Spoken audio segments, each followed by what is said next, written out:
नमस्कार दोस्तों, उत्तर प्रदेश पेपर की 25 फटाफट बड़ी खबरों में आपका स्वागत है। कमेंट बॉक्स में अपने ज़िले का नाम ज़रूर बताइएगा मित्रों, ताकि अगली वीडियो में आपके ज़िले से संबंधित प्रमुख खबर को शामिल कर सकूं। देश में कोरोना संक्रमित 1 लाख के करीब पहुंचे। देश में बीते 24 घंटे के दौरान कोरोना संक्रमण के रिकॉर्ड 5,242 मरीज मिले और 157 लोगों की मौत हो गई। देश में संक्रमितों की कुल संख्या 1 लाख के करीब पहुंच गई है। जिस हिसाब से रफ्तार बढ़ रहा है, उससे साफ है कि मंगलवार को देश में कोरोना रोगियों का आंकड़ा 1 लाख के पार हो जाएगा। मृतकों का आंकड़ा 3,000 के पार। केंद्रीय स्वास्थ्य मंत्रालय द्वारा सोमवार की सुबह जारी आंकड़ों के अनुसार देश में कोरोना वायरस संक्रमण के मरीजों की संख्या 96,169 तक पहुंच गई है, जबकि इस वायरस से मरने वालों का आंकड़ा भी 3,029 तक पहुंच गई है।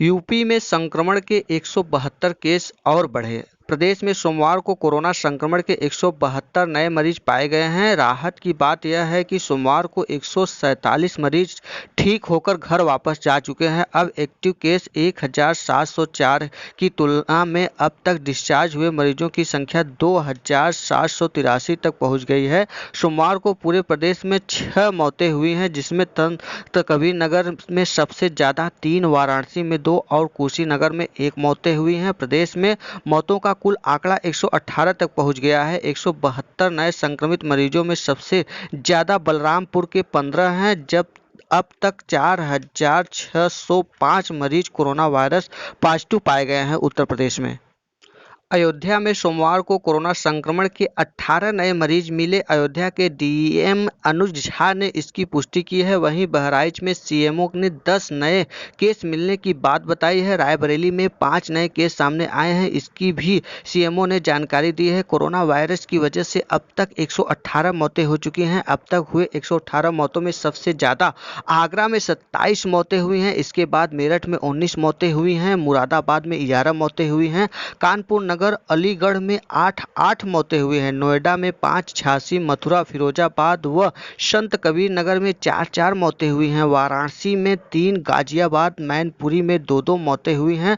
लखनऊ, अमरोहा, बस्ती, बुलंदशहर, श्रावस्ती, बरेली, कानपुर देहात, बिजनौर, एटा, प्रयागराज, ललितपुर, हापुड़, जालौन, महोबा, प्रतापगढ़, आजमगढ़ और कुशीनगर में 1 मौतें हुई हैं। बीते 24 घंटे में 172 मामले सामने आए हैं। इनमें आगरा के 6, मेरठ के 2, कानपुर के 1, फिरोजाबाद के 3, गाजियाबाद के 4, वाराणसी के 9, हापुड़ के 1, अयोध्या के 18, अलीगढ़ के 5, रामपुर के 6, बस्ती के 2, संभल के 7, रायबरेली के 5, मथुरा के 2, सिद्धार्थनगर के 1, बहराइच के 10, शामिल के 4, गोंडा के 2, जौनपुर का 4, सुल्तानपुर का 7, प्रतापगढ़ का 1, गाजीपुर का 1, रायबरेली में 4, अमेठी में 8, महाराजगंज में 2। सोमवार को 147 कोरोना संक्रमित मरीज ठीक होकर वापस चले गए। थूकने पर लिपिक पर 1,500 रुपये का जुर्माना। कोरोना महामारी में सड़क पर थूकना रोडवेज विभाग ने एक बाबू को महंगा पड़ा। नौतनवा के एसडीएम ने व सीओ ने रोडवेज कर्मी से सड़क पर थूके गए गुटखे की पीक को साफ करवाया, साथ में 1,500 रुपये का चालान भी काट दिया। कोरोना महामारी को रोकने के लिए सार्वजनिक स्थान पर थूकने को सरकार ने दंडनीय घोषित किया है। सोमवार को नौतनवा में रोडवेज के लिपिक के बाइक चलाते हुए गांधी चौक पर सड़क पर गुटखा थूक दिया। संयोग से उसी समय एसडीएम जसधीर सिंह व सीओ राजू कुमार साव गांधी चौक पर जांच कर रहे थे। बापू को सड़क पर थूकते एसडीएम ने देख लिया। मास्क नहीं पहना तो 3 साल जेल में कटेंगे। कोरोना वायरस के प्रसार को रोकने और मास्क न पहनने वाले लोगों पर शिकंजा कसने के लिए कई देश कानून बना रहे हैं। इसी कड़ी में खाड़ी देश कतर ने अब तक की सबसे सख्त सजा निर्धारित की है। इसके तहत मास्क नहीं पहनने पर 3 साल जेल की सजा होगी। यही नहीं, करीब $55,000 यानी करीब 42 लाख रुपए का जुर्माना भी भरना पड़ेगा। कहाँ कितना जुर्माना लगाया गया है मास्क न पहनने पर। जर्मनी में $5,000 अर्थात 3.75 लाख रुपए का जुर्माना लगाया गया है। मोरस्को में 3 महीने की जेल और $130 का जुर्माना है। वहीं चाड में 15 दिन की सजा का प्रावधान किया गया है। वहीं भारत में राज्य के अनुसार 100 से 500 रुपए तक का जुर्माना निर्धारित किया गया है यदि आप मास्क नहीं पहनते हैं तो।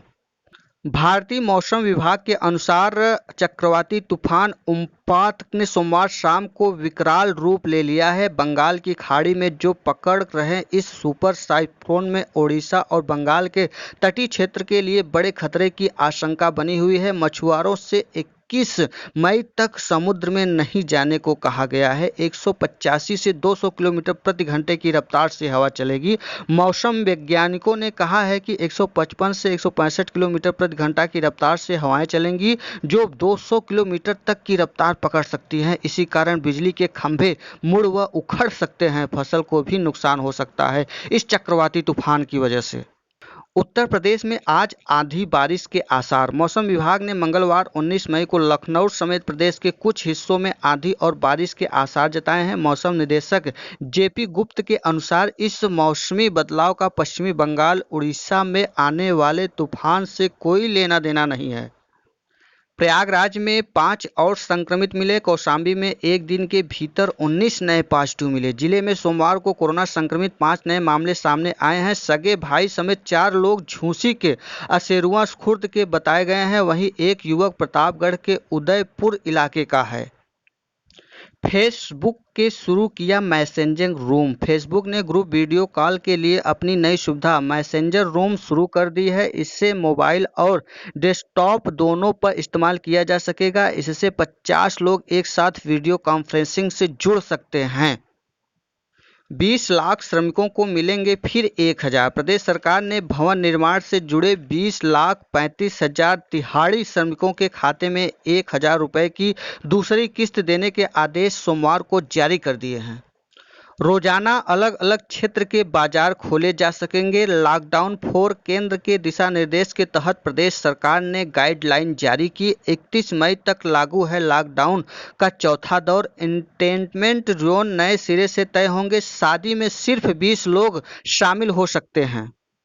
मुख्यमंत्री योगी आदित्यनाथ ने कहा है कि उत्तर प्रदेश सरकार ने प्रवासी श्रमिकों की सुरक्षित एवं सम्मानजनक प्रदेश वापसी कराई है। श्रमिकों के लिए टोल प्लाजा, एक्सप्रेसवे, प्रमुख चौराहों व हाईवे पर भोजन के साथ ही पेयजल की भी व्यवस्था कराई है। यूपी ने केंद्र से 3000 करोड़ की सहायता मांगी है। राजस्व विभाग ने केंद्र सरकार को भेजा पत्र। मेमोरेंडम में विभागवार खर्च का ब्यौरा दिया गया है।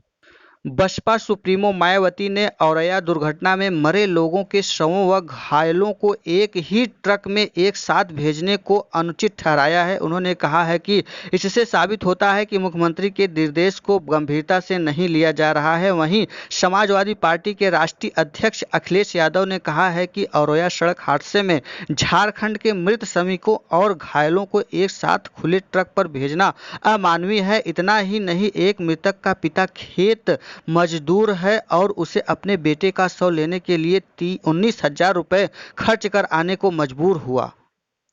केंद्र सरकार द्वारा विशेष पैकेज के तहत मनरेगा के मद में 40,000 करोड़ रुपए दिए जाने का अधिक लाभ उत्तर प्रदेश को होगा। इस पैकेज से करीब 5800 करोड़ रुपए मिलने की उम्मीद है। अधिक काम होने से गांव की अर्थव्यवस्था में सुधार के साथ ही गांव का विकास भी तेजी से हो सकेगा। ग्राम विकास आयुक्त के रविंद्र नायक के मुताबिक राज्य में मनरेगा कामों की ओर गति देने का काम किया जाएगा। बताते दें कि आपको 2020-21 के बजट में राज्य की मनरेगा के मद में केंद्र सरकार ने 8700 करोड़ रुपए आवंटित किए हैं। राशन बांटने में ढिलाई पर अफसरों से जवाब तलब। 2.5% अन्योदय कार्ड धारकों को नहीं मिल पाया राशन। राजधानी में करीब 1235 अन्योदय कार्ड धारक राशन नहीं ले रहे हैं। निर्धारित कोटा 50,152 अन्योदय कार्ड का है। 35 किलो राशन अन्योदय कार्ड पर सरकार हर माह देती है। 20 किलो गेहूं और 15 किलो चावल दिए जाते हैं। लखनऊ में हरियाणा में काम करने वाले मजदूरों की बाइक को घर लौटते समय पुलिस ने सीज कर दिया तो दिल्ली में उसने साथियों ने घोड़े खरीद लिए और सभी घोड़े पर सवार होकर घर वापस लौटे आए और रास्ते में पुलिस ने रोका टोकी की तो खेत पर जाने की बात कह रहे थे। 70% उद्योग चालू, उत्पादन 30% तक। फैक्ट्रियों में काम करने वाले 50% मजदूरों की उपस्थिति नहीं। अधिकतर औद्योगिक इकाइयों में पानी का संकट। कौन सी दुकानें खुलेंगी, कौन सी पाबंदी रहेगी दुकानों पर, आज तय होगा। उत्तर प्रदेश में लॉकडाउन 4 को लेकर प्रदेश सरकार ने तय की स्थिति स्पष्ट। डीएम ने रणनीति तय करने के लिए आज 11 बजे बुलाई बैठक। इन्हें है राहत की उम्मीद। मिठाई की दुकानों को खोलने की अनुमति मिल सकती है, हालांकि इसका स्वरूप तय होगा। बारात घरों को खोला जा सकेगा। शादी समारोह में 20 लोगों की अनुमति होगी। बाइक पर पीछे महिला होने पर रोक नहीं। हेलमेट लगाना बहुत जरूरी होगा। हाई कोर्ट में ऑनलाइन दाखिले की प्रक्रिया से परेशानी हो रही है। जरूरी मामलों की सुनवाई की व्यवस्था 26 मई तक बढ़ा दी गई है। आफत, यूपी लौटे 466 प्रवासियों में लक्षण दिखे। प्रदेश में 47 नए मामले आए हैं इस प्रवासियों के द्वारा 24 घंटे में। पूर्वांचल में 19 नए मरीज, बनारस के चौथी मौत। मुंबई से गाजीपुर लौटने वाले प्रवासी श्रमिकों में कोरोना का संक्रमण बढ़ता ही जा रहा है। रविवार को गाजीपुर में 7 श्रमिकों के कोरोना पॉजिटिव मिलने के बाद सोमवार को एक युवक जांच में कोरोना संक्रमित पाया गया। यह दुल्हनपुर क्षेत्र के ही एक गांव का निवासी है। इसके साथ ही एक सप्ताह में 29 श्रमिकों की रिपोर्ट कोरोना पॉजिटिव आई है। वहीं जिले में कुल 35 केस अब तक आने के बाद हड़कंप मचा हुआ है। गाजीपुर में 3 स्पेशल ट्रेनों से 4,207 प्रवासी पहुंचे हैं। गाजीपुर में सोमवार को राजकोट से 2 और पटियाला से पहुंची एक ट्रेन थर्मल स्क्रीनिंग के बाद भेजे गए घर। गाजीपुर के नंदगंज में नशे में युवक को मारी गोली, गंभीर। नंदगंज थाना क्षेत्र के राठौली गांव में हुआ घटना। वारदात को अंजाम देकर आरोपी फरार। कोरोना से बीएचयू के पूर्व प्रोफेसर की मौत। ये था आज का उत्तर प्रदेश पेपर की 25 फटाफट बड़ी खबरें। वीडियो अच्छा लगा हो तो देव एकेडमी को सब्सक्राइब, लाइक, शेयर, कमेंट करना ना भूलिएगा दोस्तों। वीडियो में अंत तक बने रहने के लिए बहुत बहुत धन्यवाद। फिर मिलते हैं एक नई सूचना के साथ। तब तक के लिए नमस्कार।